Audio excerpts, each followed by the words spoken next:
báwo làwọn òrìṣà gan ṣe wá sílé ayé? Àwọn òrìṣà wá sílé ayé nígbà tí wọ́n fẹ́ tẹ̀lé ayé ró. Olódùmarè rán wọn wá sílé ayé gẹ́gẹ́ bí fún aṣojú wọn. Ẹ̀lọ́ tẹ̀lé ayé dúró. Wọ́n rán Oòduà. Ògún ló léwájú, Ògún ló lànà tó ní ayé wà jújú. Ògún ló lànà, ẹ máa ń wo Ògún ló lànà. Ògún ló léwájú, ló fi àdá, ló fi ń lànà tí gbogbo àwọn òrìṣà ń tọ̀ títí tó fi délé ayé, tó dúdú àfi tẹ̀lé ayé. Òrìṣà ńlá, gbogbo àwọn òrìṣà pátápátá. Olódùmarè náà wá sáyé láti wá ṣe ìtọ́jú àwọn ọmọ ẹ̀dá. Papá está explicando que os orixás moravam no céu antes de vir para o mundo. Na chegada dos orixás para a Terra,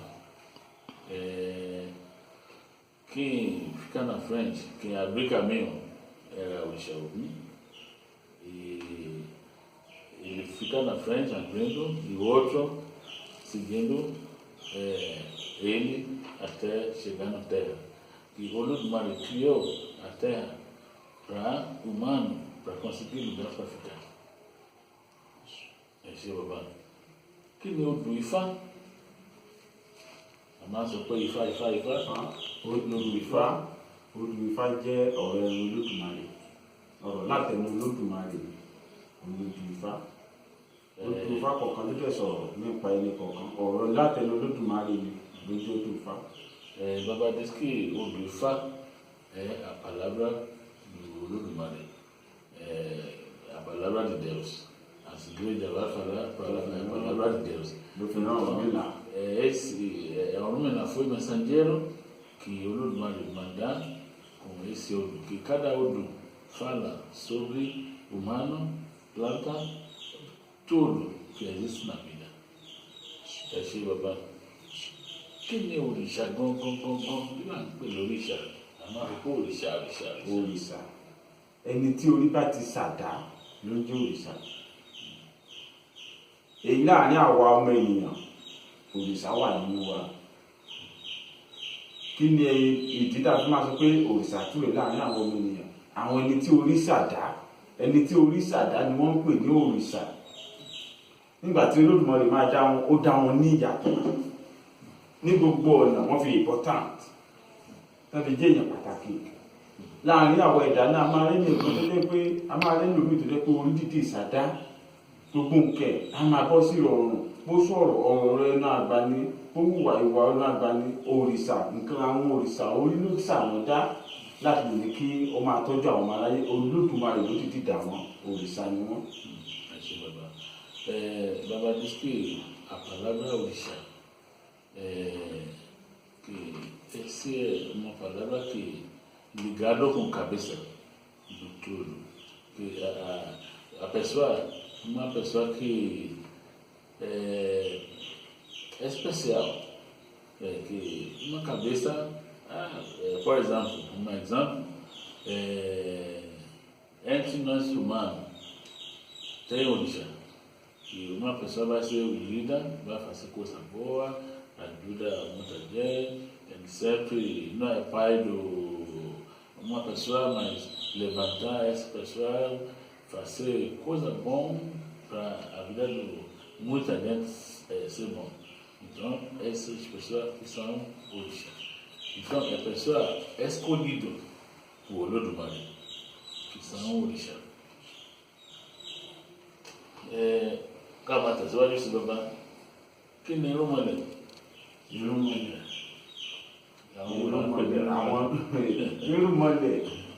àjàmọlẹ̀ òrìṣà ní irúnmọlẹ̀. Òrìṣà náà ni ẹni oríṣàdá. Àwọn èèyàn wa àìmọ̀kànmọ̀kàn ló jẹ́ kó fẹ́ máa dàrú papọ̀ mọ́ra. Irúnmọlẹ̀ òrìṣà nǹkan náà ni. Bí àìnagijẹ nǹkan wọn wá fẹ́ máa pín sọ́tọ̀ pé nǹkan irúnmọlẹ̀, nǹkan irúnmọlẹ̀ òrìṣà ní irúnmọlẹ̀. Baba está dizendo que irúnmọlẹ̀ é a mesma coisa com orixá. Porque irúnmọlẹ̀ são os orixás que conhecem a terra. todo mundo sabe que criou a terra os orixás. Então, esse orixá que o cabeça, que tem cabeça especial, são Irumandé. Então, por causa da ignorância do povo em geral. Láti fi pọ́n wọn débi pé àwọn tán nílẹ̀ Irúnmọlẹ̀ àwọn òrìṣà yìí làwọn náà nílẹ̀. Que o Baba está explicando mais que é um apelido do orixá, Irumandé, porque quem é o dono da terra é Oxalá, Exu, Ogum, Oxum, Oya, assim, porque são dona da terra, por isso que chama ele Irumandé. Ṣé bàbá àwọn wà ní kílẹ̀ bọ́ra Ẹ̀bùrà àwọn ẹ̀bùrà jẹ́ àwọn òrìṣà tí wọ́n tọ́pọ̀lọpọ̀ tí wọ́n ní. Ẹ̀bùrà àwọn èbùrú ló ń jẹ́ ẹ̀bùrà àwọn èbùrú tó jẹ́ pé àwọn òrìṣà tí wọ́n rìn nínú afẹ́fẹ́. Bàbá está explicando que Ébora também são orixá, mas invisível. Ele anda no vento. Ninguém conseguiu ver, mas existe. Ok. Há um ajogun kan. Àwọn ajogun Ọlọ́run jáde. Àṣẹ. Ajogun àwọn òrìṣà búburú náà inú atẹ́gùn làwọn náà ti rìn alájogun. Kán bá yalé èèyàn wọ́n bá fogun já yín. Bàbá está explicando que ajogun ou alájogun também são orixá, mas invisível, que anda no ar, que são orixá perigosos, porque quando atacar a pessoa é uma guerra terrível. Então, Baba rezou que o Olodumare não vai deixar alájogun entrar na nossa casa. Ok, Baba, kí ni egungun? Egungun ayé ìsìbá ọ̀run alágbá bàbá wọn lówó. Egungun òrìṣà ni ìkan lára àwọn òrìṣà egungun. Egungun jẹ́ òrìṣà tó máa ń lé ibi kúrò nínú ilé láàrin ìlú. Tí ìlú bá ń gbóná tí nǹkan bá dá láàrin ìlú, wọn á ní kí wọ́n gbé egun jáde kí egun gbá gbogbo ẹ̀já lọ. Egun jẹ́ òrìṣà tó máa ń lé gbogbo nǹkan búburú kúrò. Egungun tún dúró fún ará ọ̀run. Àwọn èèyàn tún lè bọ egungun nípasẹ̀ egungun láti fi ṣe ìrántí ẹni tó ti kú. Egungun ló tún máa ń jẹ́ kọ́ọ̀rọ̀ èèyàn kó gún. Baba está explicando que egungun tem várias funções que egungun faz. Primeiro, egungun é para fazer limpeza dentro da casa, dentro da cidade e até no país, para tirar coisa ruim. Também, egungun traz coisa boa para a vida da pessoa, deixa a vida da pessoa bom, faz pedido, para ter sucesso e felicidade. Também, egungun é para uma lembrança dos nossos ancestrais. E através do culto do egungun, o humano pode fazer uma lembrança do pai, avó, tataravó, bisavó, que já foi embora. Esse egungun ṣe bàbá. Kí ni ìyàtọ̀ láàrin ọ̀pẹ̀lẹ̀ àti kín àti ẹ̀rìndínlógún? Ìyàtọ̀ tó pọ̀ gẹ́rẹ́rẹ́ ló wà láàrin wọn. Ẹ̀rìndínlógún kábẹ̀rẹ̀ láti orí ẹ̀rìndínlógún tó kéré jù. Ẹ̀rìndínlógún Ọ̀rúnmìlà kó fún ìyàwó ẹ̀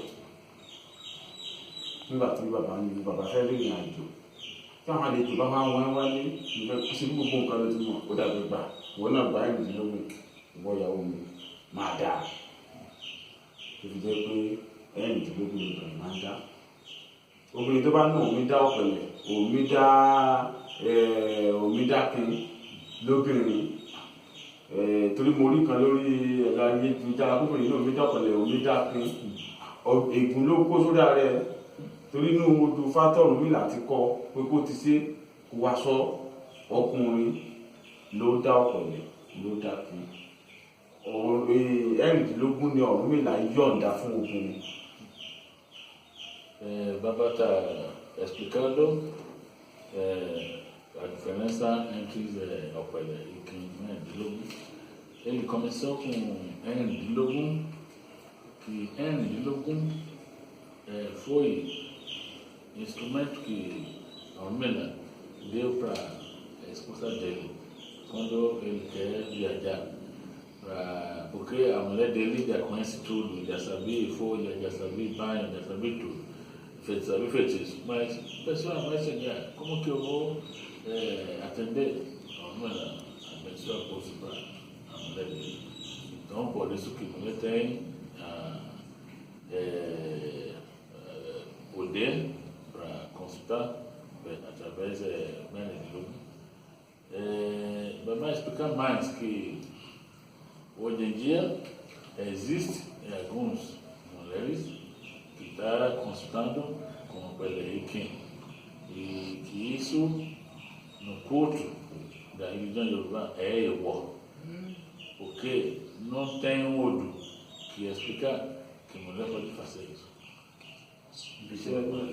Ọ̀pẹ̀lẹ̀ Ikin ọ̀pẹ̀lẹ̀ irú Ọ̀rúnmìlà ni.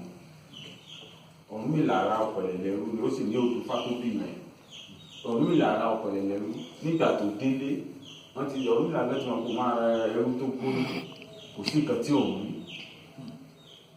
Kálejò bá ti wọlé báyìí kí àbá tó gbé Ikin ní Ọ̀rúnmìlà máa ń dá ìpọ̀n rí èèyàn ní Ikin. Kó bàbá tó gbé Ikin àti bàbá kí ni ó ń bá wá orí ló ń fọ́ inú ló ń ìyàwó rẹ̀ ló kọ kálẹ̀ ó ti má sọ gbogbo rẹ̀ bẹ̀rẹ̀ Ọ̀rúnmìlà tí oníbi tí lórí fátọ́rùn àti ìlànà ìrọ̀fá lórí kó fi dá ogun kó fi wá fòkun sí kó fi dá onílódù fátó bí ìyẹn ní ayọ̀ ọ̀tọ̀ irú Ọ̀rúnmìlà òun lọ pẹ̀lú. Baba está explicando que ọ̀pẹ̀lẹ̀ Sabat do Ọ̀rúnmìlà, que Ọ̀rúnmìlà comprou ọ̀pẹ̀lẹ̀ como escravo para trabalhar para ele. Mas ọ̀pẹ̀lẹ̀ foi uma pessoa brava. Ele viu tudo, ele sabia tudo. Então, quando Ọ̀rúnmìlà chegar em casa, se vem clientes para consultar, ọ̀pẹ̀lẹ̀ já sabe o problema daquela pessoa. Se Ọ̀rúnmìlà pegou o Ikin, porque o Ikin é do Ọ̀rúnmìlà do Babaláwo, que ele consultar. Mas antes Ọ̀rúnmìlà começar a consulta, ọ̀pẹ̀lẹ̀ já fala tudo, que a pessoa vem. Aí, no caminho, Ọ̀rúnmìlà viu que a forma que ọ̀pẹ̀lẹ̀ está fazendo as coisas pode causar muito problema.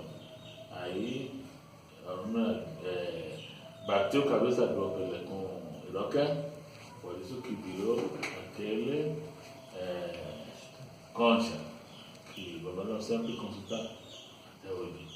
O Baba diz que tem Odu que explicar isso. E tudo ligado com Ifá tem Odu. Ibi tí àti ọ̀rọ̀ Ikin òní àkọ́kọ́ nítorí ìpọ̀nlé èèyàn ni Ikin àkọ́kọ́ ọ̀pẹ̀lẹ̀ ló tẹ̀lé ẹ̀rìndínlógún ló sì kẹta. Ẹ̀rìndínlógún dẹ̀ lélẹ̀ torí ìpìkan tó wà tó ń fẹ́ kílẹ̀ àwọn ọkùnrin tó ń dẹ̀rìndínlógún tí wọ́n lè sọ pé torí pópìlì ni wọ́n dá fún pé ọkùnrin tó ń da ìyàwó Ọ̀rúnmìlà tó sọ pé gbogbo ní ìṣiṣẹ́ bàbá lè ṣe gbé nǹkan bàbá yín nìkan gbogbo yín máa mọ̀ ìwọ́n náà tó wọ́n yé lára àwọn ọmọ kó bí fún Ọ̀rúnmìlà náà tó ti kọ́ ní ọkùnrin pé yá òun náà kọ́ tọwọ́ tèmi náà kò sí pé bàbá yín nìkan ni kò kọ́ tọwọ́ tèmi náà tó fi jẹ́ pé àtọkùnrin àtobìnrin ló máa ń dá ẹ̀rìndínlógún ṣùgbọ́n ọ̀pẹ̀lẹ̀ Ikin ọkùnrin ló gbọ́dọ̀ dá. Baba está explicando bom sobre ọ̀pẹ̀lẹ̀ Ikin e ẹ̀rìndínlógún. Ele falou que primeiro é Ikin, porque Ikin é cabeça da pessoa. Ele falou que tem que ọ̀pẹ̀lẹ̀ é número 2, depois enfim. Logo, número 3. Mas aí ele tentar esclarecer que existem alguns homens que consultaram com ele de logo. Ele falou esse aconteceu por causa a esposa do homem, que antes os filhos dela, que ela também falou, vem cá, você já aprendeu a aprender aqui com seu pai, mas também não pode ser, tem que aprender isso também comigo. Por isso que o homem também tem a oportunidade de consultar com ele. Nítorí náà kọ́ bàbá ìbéèrè tí mo fẹ́ béèrè nípa ẹ̀rìndínlógún yẹn, ṣé èèwọ̀ ni fún babaláwo láti dá ẹ̀rìndínlógún? Babaláwo kò ń ṣe èèwọ̀ fún babaláwo láti dá ẹ̀rìndínlógún, ṣùgbọ́n ẹni tó bá jẹ́ babaláwo ó gbọ́dọ̀ jẹ́ nǹkan ní tẹ́pẹ̀ babaláwo níbi tó ń dá ọ̀pọ̀lẹ̀ tó ń dá kí. Adáhùn sí lẹni tó ń dá ẹ̀rìndínlógún, tó bá jọ́kùnrin tó ń dá ẹ̀rìndínlógún, adáhùn sí ni wọ́n máa ń pè wọ́n nílẹ̀ Yorùbá. Àwọn adáhùn sí yẹn ni àwọn olórí pé àwọn ẹni tó ń bọ àwọn olórìṣà tó yẹ pé ìdí Ọ̀ṣun, Ọbàtálá, Ọya, Ògún. Ṣùgbọ́n Ifá, ẹni tó bá jẹ́ babaláwo tó ń pè babaláwo ẹ̀rìndínlógún ọ̀pẹ̀lẹ̀ ló gbọ́dọ̀ dá. Ìkín àtọ̀pẹ̀lẹ̀ ẹ̀rìndínlógún fún àwọn olórìṣà, àwọn adáhùn sí la máa ń pè wọ́n ní Yorùbá. Eu mesmo vou fazer uma pergunta sobre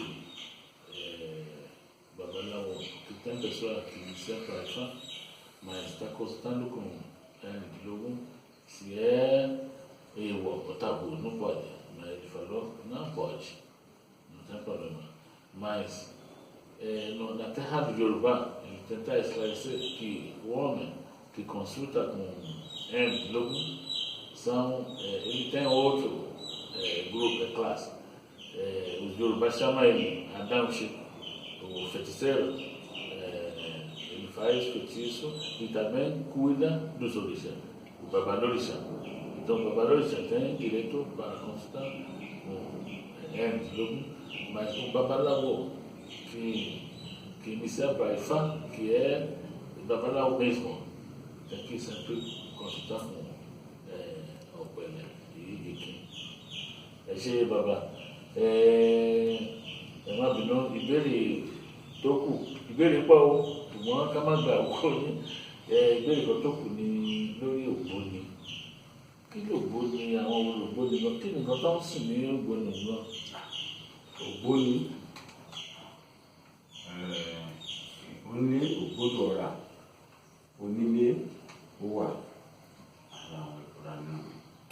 Onílé ẹ̀dàn ni wọ́n ń pè ní onílé tí wọ́n ń sìn, tí a ń sìn, tí wọ́n ń pè ní ògbóni. Ògbó lọ fi tilẹ̀kùn ọ̀rọ̀. Nǹkan tó ń pè ní ògbóni ní ògbó tó fi tilẹ̀kùn ọ̀rọ̀, tó jẹ́ pé nǹkan tó bá ti wà nínú ilé tá a ṣe nínú ilé kò sí nǹkan tí ó máa bọ́ síta. Nǹkan tá a bá sọ nínú ilé kò sí nǹkan tó máa bọ́ síta. Àwọn tá a bá ti ṣe gbọ́dọ̀ wò síbẹ̀ ni. Nǹkan tó ń pè ní ògbóni, ẹ̀dàn tẹ̀lé olóògbóni sìn. Bàbá explicou que ògbóni, ògbó é tipo do madeira.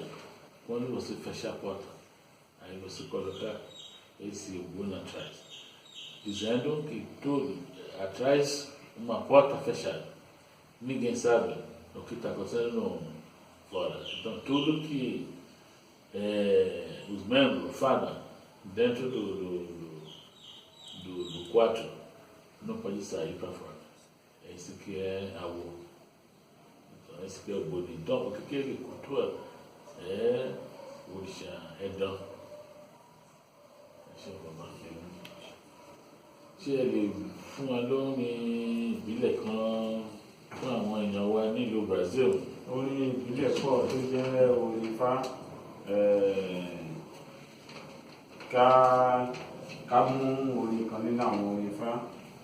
Omìlà rí oṣù sóko, wọ́n wí bá ní o, wọ́n wí kò lẹ́fọ́ ẹ̀rọ gbọ́dọ̀ tẹ̀tẹ̀. aṣọ́dọ̀ gbọ́dọ̀gbọ́dọ̀ láfífá ò ní bọ̀ gbọ́dọ̀gbọ́dọ̀ láfífá ò ní bọ̀ kí láfífá ò ní bọ̀ ẹ̀rọ olóyè ẹ̀rọ ayé mọ̀ ta níbi ẹ̀rọ olóyè ẹ̀rọ láfífá ò ní bọ̀ ẹ̀rọ olóyè ẹ̀rọ kí láfífá ò ní ṣe ẹ̀rọ olóyè ẹ̀rọ nígbàtí ó sóko wọ́n wí bá ní o wọ́n wí tọ́ balẹ̀ kóró sẹ́kẹ́ tẹ̀rẹ̀ balẹ̀ fún gbogbo ayé òkú wọ́n dọ̀rùn mi làjànà àbálà fẹ́ dídùn ìgbésà rẹ̀ mọ́ ọ̀rìṣà kí ló fi dídùn ún mi o ọ̀rìṣà ló fi dídùn ún mi ọ̀rìṣà kí ló fi dídùn fún mi ọ̀rìṣà ló fi dídùn fún mi ọ̀rìṣà gbogbo ojú tẹ́ fi wò mí dídùn dídùn ayé tí ń yan nínú tó ní kálukú wa dídùn dídùn àwọ̀ bẹ́ẹ̀ ọkàn máa balẹ̀ àríjẹ àrímu àríná àrílò ọjọ́ wa ṣẹ̀ṣẹ̀ sówó ìbálòsọ níyọ̀lùfò pẹlẹjẹ lè rẹ mọ́ lọ ayán ó dífá kí ìwé wáyé alùpùpù fún àwọn ẹ̀gbọ́dé ọ̀run ìwé ayé náà babaláwo ẹ̀gbọ́dé ọ̀nà fún àwọn yàrá àjẹ gbogbo àdúrà kéde ìwé ayé wílé níbẹ̀ àwọn ẹ̀gbọ́dé ọ̀run wọn àgbà àmúwọlé àṣẹ ọ àríbẹ̀ àṣẹ bẹ̀ tó àbálẹ̀ èso. àṣẹ bàbá àwọn àríyìn bá wọn tout le monde a ouvi nosso bàbá olóyè Abíọ́lá Awólọ́wọ̀ Àkànní Amọ́rẹ̀ Awo Àgbáyé dos 16 Olódùmarè-lógún Awo Ọ̀ọ̀ni do Ilé-Ifẹ̀. Ele sempre está aqui conosco, aqui no região número do Rio de Janeiro e São Paulo. Qualquer dúvida, pergunta, por favor, entre em contato com a gente. Muito obrigado.